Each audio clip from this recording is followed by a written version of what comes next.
Terima kasih pemirsa, masih bersama kami dalam Damai Indonesiaku, dan tiba saatnya kita akan bacakan satu persatu sejumlah pertanyaan yang sudah masuk lewat Instagram @damaiindonesiaku_tv1.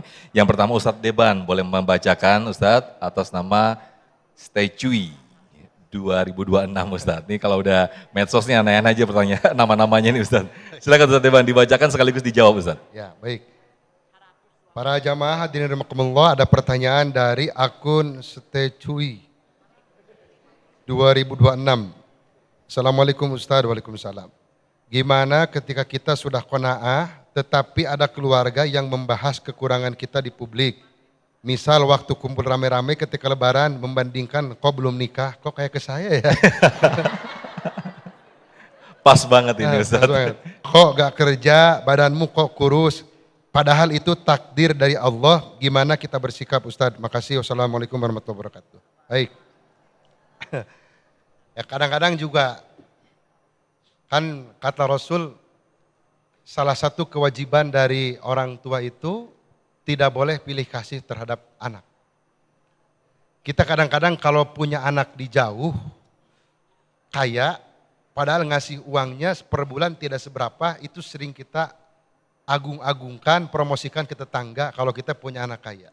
Sementara anak kita yang dekat, yang mungkin tidak sekaya yang di jauh, padahal menolongnya tiap hari, itu kadang-kadang seringkali kita bandingkan, betul tidak?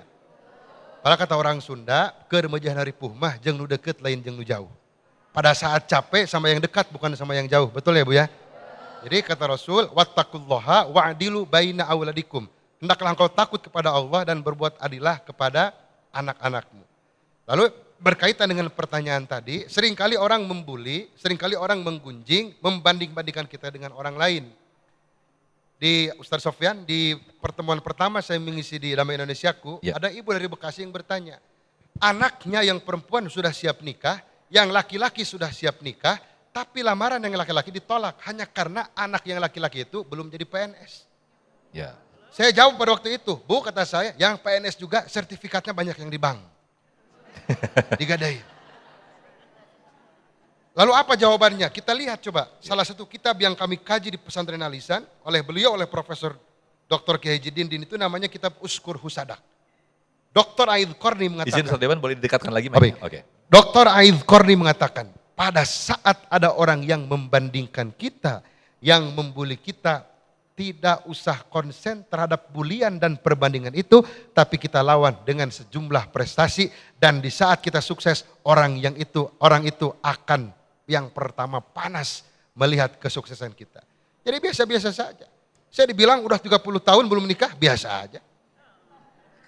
Ibu-ibu nanya ke saya, itu kalau di kampung saya 30 tahun udah pernah nikah semua, Kang Deban kapan nyusul? Saya balik jawab, ibu di kampung saya juga yang seumuran sama ibu udah meninggal, ibu kapan nyusul?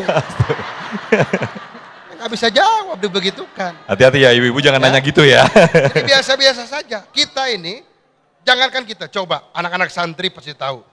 Dalam satu kitab, namanya kitab Surajut Talibin, ini karangan Syekh Islam Jampes, sarah dari kitab Minhajul Abidin, karya Imam Al-Ghazali, itu dikatakan, jangankan manusia biasa seperti kita, Allah dan Rasulnya dibandingkan dan dihina oleh orang-orang yang tidak suka dengan Allah dan Rasulnya. Apalagi kita. Jadi jawabannya terus mengukir prestasi. Pada saat kita sukses, orang itu akan panas melihat kesuksesan kita. Baik, Masya Allah, terima kasih Ustadz Deban.